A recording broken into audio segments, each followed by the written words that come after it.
glory is like the wildflower of the grass.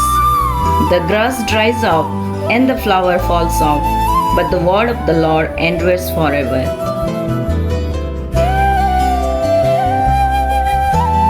କାରଣ ସମସ୍ତ ମର୍ତ୍ତ୍ୟ ତୃଣ ତୁଲ୍ୟ, ତାହାର ସମସ୍ତ ଶୋଭା ତୃଣର ପୁଷ୍ପ ସଦୃଶ। ତୃଣ ଶୁଖିଯାଏ ଆଉ ଫୁଲ ଝଡ଼ି ପଡ଼େ, କିନ୍ତୁ ଈଶ୍ୱରଙ୍କ ବାକ୍ୟ ଅନନ୍ତ କାଳ ସ୍ଥାୟୀ।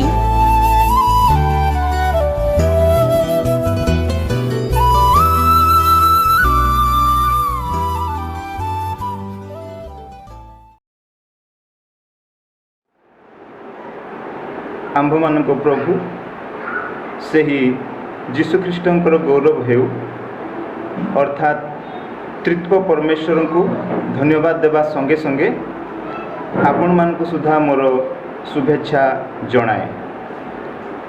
ପ୍ରଭୁ ଯୀଶୁଙ୍କ ସହିତ ମୁଁ କିପରି ସମ୍ପର୍କରେ ଆସିଲି ସେହି ସାକ୍ଷ୍ୟ ଆଜି ଦେବା ପାଇଁ ଆପଣମାନଙ୍କ ସମ୍ମୁଖରେ ଅଛି। ତା ପୂର୍ବରୁ ଗୋଟିଏ ଛୋଟ ଗୀତଟି ମୁଁ ଆପଣମାନଙ୍କୁ ଶୁଣାଏ, ଯେଉଁ ଗୀତ ପ୍ରଭୁଙ୍କର ଜଣେ ଦାସ ଲେଖିଛନ୍ତି, ଆଉ ପୁଣି ସେଇ ଗୀତର ସ୍ୱର ବି ସେଇ ବନ୍ଧୁ ଜଣକ ଦେଇଛନ୍ତି। ତ ସେଇ ଗୀତକୁ ମୁଁ ଶୁଣାଏ।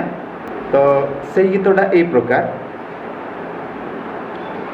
ପ୍ରଭୁ ତୁମ ପ୍ରେମ ମୋ ପରି ପାପୀକୁ ଦେଲା ଯେ ଜୀବନ। ପ୍ରଭୁ ତୁମ ପ୍ରେମ ମୋ ପରି ପାପୀକୁ ଦେଲା ଯେ ଜୀବନ। ତୁମକୁ ପାଇଲା ପରେ ପାଇଲି ଜୀବନ। ତୁମକୁ ପାଇଲା ପରେ ପାଇଲି ଜୀବନ। ହୃଦୟ ଥିଲା ହେଲେ ନଥିଲା ସ୍ପନ୍ଦନ। ହୃଦୟ ଥିଲା ହେଲେ ନଥିଲା ସ୍ପନ୍ଦନ। ପ୍ରଭୁ ତୁମ ପ୍ରେମ ମୋ ପରି ପାପୀକୁ ଦେଲା ଯେ ଜୀବନ।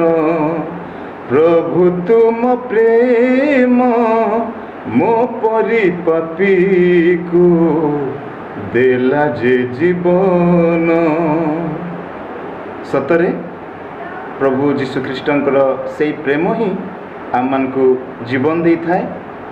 ଯେହେତୁ ସେ ପ୍ରେମ କଲେ ବୋଲି ସେଇ କ୍ରୁଶରେ ଆମମାନଙ୍କ ପାଇଁ ଜୀବନ ଦେବା ଦ୍ୱାରା ସେ ତାଙ୍କରି ପ୍ରେମକୁ ସପ୍ରମାଣ କଲେ। ତ ମୋର ସାକ୍ଷ୍ୟ ମଧ୍ୟକୁ ମୁଁ ଯିବି। ଖ୍ରୀଷ୍ଟିଆନ ପରିବାରରେ ମୋର ଜନ୍ମ, ପୁଣି ମାଣ୍ଡଳିକ କାର୍ଯ୍ୟକ୍ରମରେ ଅଧିକାଂଶ ସମୟ ମୁଁ କ୍ଷେପଣ କରି ଭାବୁଥିଲି ଯେ ବାସ୍ତବରେ ଈଶ୍ୱରଙ୍କ ସହିତ ମୋର ସବୁ ଠିକ୍ ଚାଲିଛି। ଛୋଟ ବୟସରୁ ଯେହେତୁ ବାପା ମା ଜେଜେବାପା ସେମାନେ ବହୁତ ରିଲିଜିୟସ୍ ଥିଲେ, ଈଶ୍ୱରଙ୍କ କାର୍ଯ୍ୟରେ ମଣ୍ଡଳୀରେ ସେମାନେ ପ୍ରାୟ ସକ୍ରିୟ ଅଂଶଗ୍ରହଣ କରୁଥିଲେ। ତ ସେଇ ହେତୁ ମୁଁ ମଧ୍ୟ ଛୋଟବେଳୁ ବାଇବଲ୍ ପଢ଼ିବା, ପୁଣି ଛୋଟ ମୋଟ ପ୍ରଭୁଙ୍କ ନିମନ୍ତେ ଗୀତ ବୋଲିବା, ପୁଣି ମାଣ୍ଡଳିକ କାର୍ଯ୍ୟରେ ନିଜକୁ ନିୟୋଜିତ ରଖୁଥିଲି।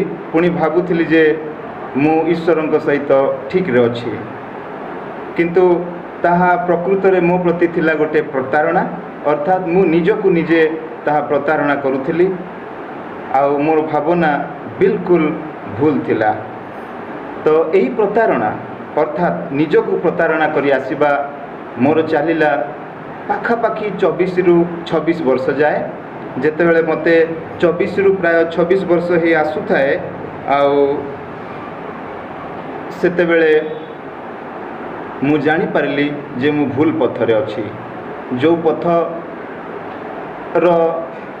ଶେଷ ଆଡ଼କୁ ମୋତେ ଲାଗିଲା ଯେ ଆଉ କିଛି ବାଟ ଯଦି ମୁଁ ଆଗକୁ ଯିବି ତେବେ ନିଶ୍ଚିତ ଭାବରେ ସେଥିରେ ମୃତ୍ୟୁ ରହିଛି। ତ ନିଜକୁ ସମୀକ୍ଷା କଲି, ଭାବିଲି କେଉଁଠି ଭୁଲ ରହିଲା।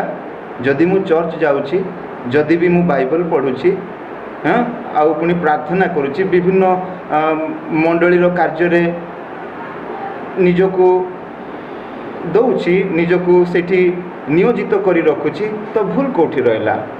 ମୋର ଲକ୍ଷ୍ୟସ୍ଥଳକୁ ଯେତେବେଳେ ଦୂରରୁ ମୁଁ ଦେଖିବାକୁ ପାରିଲି, ଜାଣିପାରିଲି ଯେ ସେଇଠି କୌଣସି ବି ସଫଳତା ନାହିଁ, ପୁଣି ମୃତ୍ୟୁ ଅଛି, ଦୁଃଖ ଅଛି, ପୀଡ଼ା ଅଛି, ଯନ୍ତ୍ରଣା ଅଛି, ପୁଣି ଲଜ୍ଜା ଅପମାନ ଅଛି। ଯେଉଁ ସ୍ଥାନରେ ପହଞ୍ଚିଲା ପରେ ସେଥିରୁ ମୁଁ ନିଜକୁ କେବେ ବି ରକ୍ଷା କରିପାରିବି ନାହିଁ। ତ ଠିକ୍ ସେହି ସମୟରେ ଯେତେବେଳେ ଦୂରରୁ ମୁଁ ଦେଖିପାରିଲି ସେଇ ପରିସ୍ଥିତିକୁ, ଆଉ ଠିକ୍ ସେହି ସମୟ ବେଳକୁ ଗୋଟିଏ ଅନୁଗ୍ରହର ସ୍ୱର ମୁଁ ଶୁଣିପାରିଲି। ଅର୍ଥାତ୍ ମୋତେ ଶୁଭାଗଲା ସେଇ ଅନୁଗ୍ରହର ସ୍ୱର, ଆଉ ସେଇ ସ୍ୱର କାହାର ନଥିଲା, ସେଇଟା ଥିଲା ପ୍ରଭୁ ଯୀଶୁଖ୍ରୀଷ୍ଟଙ୍କର ସ୍ୱର। ଆଉ ପ୍ରଭୁ ଯୀଶୁଖ୍ରୀଷ୍ଟଙ୍କର ସ୍ୱର ହିଁ ଅନୁଗ୍ରହର ସ୍ୱର ହେଇଥାଏ। ତ ସେଇ ସ୍ୱର ଯେତେବେଳେ ସେ ପୃଥିବୀ ପୃଷ୍ଠରେ ଅନେକ ବର୍ଷ ପୂର୍ବେ ସେ କହିଥିଲେ, ଯେତେବେଳେ ସେ ପୃଥିବୀରେ ଥିଲେ, ସେ ସେଇ କଥାକୁ, ସେଇ ସ୍ୱରକୁ ସେ ଶୁଣେଇଥିଲେ। ଆଉ ତାହା ଆମେ ପାଇପାରିବା ମାଥ୍ୟୁ ଲିଖିତ ସୁସମାଚାର। ମାଥ୍ୟୁ ଲେଖନ୍ତି, ତାଙ୍କ ସୁସମାଚାରରେ ଉଲ୍ଲେଖ କରନ୍ତି, ତା'ର 11 ପର୍ବର 28 ପଦରୁ 30 ଯାଏଁ ଯଦି ଆମେ ପଢ଼ିବା, ସେଇଠି ଆମେ ପାଇବା ଯେ ହେ ପରିଶ୍ରାନ୍ତ ଭାରଗ୍ରସ୍ତ ଲୋକ ସମସ୍ତେ ମୋ ନିକଟକୁ ଆସ, ମୁଁ ତୁମ୍ଭମାନଙ୍କୁ ବିଶ୍ରାମ ଦେବି। ଯଦି ବି ଅନେକ ବର୍ଷ ଅର୍ଥାତ୍ ପ୍ରାୟ 2000 ବର୍ଷରୁ ଉର୍ଦ୍ଧ୍ୱ ପୂର୍ବର କଥା, ତଥାପି ସେଇ ବାକ୍ୟ ଯେତେବେଳେ, ସେଇ ସ୍ୱର ଯେତେବେଳେ ମୁଁ ଶୁଣିପାରିଲି, ଅର୍ଥାତ୍ ବାଇବଲ ଧର୍ମଶାସ୍ତ୍ରରୁ ଯେତେବେଳେ ମୁଁ ପଢ଼ିଲି, ମୋତେ ଲାଗିଲା ଯେ ପ୍ରଭୁ ଯୀଶୁ ଏଇଟା ମୋତେ ବ୍ୟକ୍ତିଗତ ଭାବରେ କହୁଛନ୍ତି। ଆଉ ତାହା ସମ୍ପୂର୍ଣ୍ଣ ରୂପେ ପବିତ୍ର ଆତ୍ମାଙ୍କ ଚାଳନା ଥିଲା। ଆଉ ସେଇ ଚାଳନା ଯୋଗୁଁ ସେଇ ସ୍ୱରକୁ ମୁଁ ବୁଝିପାରିଲି, ସେଇ ବାକ୍ୟକୁ ମୁଁ ବୁଝିପାରିଲି ଯେ ଏଇ ଡାକରା, ଏଇ ଆହ୍ୱାନ ପ୍ରଭୁ ଯୀଶୁଖ୍ରୀଷ୍ଟଙ୍କର ଆଜି ମୋ ପାଇଁ। ଆଉ ଯଦି ମୁଁ ତାଙ୍କଠାରେ ଶରଣ ପଶିବି, ଏଇ ଆହ୍ୱାନକୁ ଅଗ୍ରାହ୍ୟ ନ କରି, ଏଇ ଆହ୍ୱାନକୁ ତୁଚ୍ଛ ନ କରି, ଏଇ ଆହ୍ୱାନକୁ ଅଣଦେଖା ନ କରି ଯଦି ମୁଁ ପ୍ରଭୁ ଯୀଶୁଙ୍କର ନିକଟରେ ଶରଣ ପଶିବି, ତେବେ ମୁଁ ନିଶ୍ଚିତ ଭାବରେ ବିଶ୍ରାମ ପାଇପାରିବି। ଏହି ଆଶା ନେଇ ମୁଁ ତାଙ୍କ ନିକଟକୁ ଗଲି। ଆଉ ସେତେବେଳେ ଯେଉଁ ପରିସ୍ଥିତିରେ ମୁଁ ପ୍ରଭୁ ଯୀଶୁଙ୍କ ପାଖକୁ ଗଲି, ସେଇ ଅବସ୍ଥା ଯଦି ମୁଁ କହିବି ତାହା କହିଲେ ନ ସରେ। ସେତେବେଳକୁ ମୋ ନିଜର, ପୁଣି ମୋ ପରିବାରର ପରିସ୍ଥିତି ଅତି ଦୁଃଖପୂର୍ଣ୍ଣ ଥାଏ, ଅତି ଜଟିଳ ଥାଏ। ସାହାଯ୍ୟ କରିବାକୁ କେହି ନଥାନ୍ତି, ପୁଣି ସେଇ ଦୁଃଖ କହିଲେ ନ ସରେ। ସେହିପରି ପରିସ୍ଥିତିରେ ଏହି ସ୍ୱରକୁ ମୁଁ ଶୁଣିପାରିଲି, ପୁଣି ପ୍ରଭୁ ଯୀଶୁଖ୍ରୀଷ୍ଟଙ୍କର ଶରଣ ପଶିଲି। ଆଉ ସେତେବେଳେ ଯୀଶୁଙ୍କୁ ମୁଁ ମୋର ପ୍ରଭୁ ରୂପେ ଗ୍ରହଣ କଲି, ଆଉ ପୁନର୍ଜନ୍ମ ମଧ୍ୟ ମୁଁ ପ୍ରାପ୍ତ ହେଲି। ଆଉ ସେଇ ପୁନର୍ଜନ୍ମ ପ୍ରଭୁ ମୋତେ ଦେଇଛନ୍ତି, ତାଙ୍କର ସନ୍ତାନ ମୋତେ କରିଛନ୍ତି, ଅର୍ଥାତ୍ ଈଶ୍ୱରଙ୍କର ସନ୍ତାନ ମୋତେ କରିଛନ୍ତି। ପୁଣି ସେଇ ଦିନଠାରୁ ଆଜକୁ ମୋତେ 33 ବର୍ଷ ହେଲାଣି। ଯଦି 26 ବର୍ଷରୁ ମୁଁ ପ୍ରଭୁଙ୍କୁ ଗ୍ରହଣ କଲି, ତେବେ 33 ବର୍ଷ ଏବେ ହେଲାଣି। ଏଇ 5-6 ବର୍ଷ ଧରି ମୁଁ ବିଶ୍ରାମ ପାଇଲା ପରି ଜୀବନ କାଟୁଛି। ପୁଣି ମୋ ହୃଦୟରେ ସମ୍ପୂର୍ଣ୍ଣ ରୂପେ ମୁଁ ଜ୍ଞାତ ଅଟେ ଯେ ମୁଁ ବିଶ୍ରାମ ପାଇଅଛି ପ୍ରଭୁ ଯୀଶୁ ଖ୍ରୀଷ୍ଟଙ୍କ ଠାରେ। ସେ ମୋତେ ବିଶ୍ରାମ ଦେଇଛନ୍ତି, ଅର୍ଥାତ୍ ମୋତେ ପାଳୁଛନ୍ତି, ମୋତେ ପୋଷୁଛନ୍ତି, ମୋର ପ୍ରତିପାଳକ ହେଇଛନ୍ତି।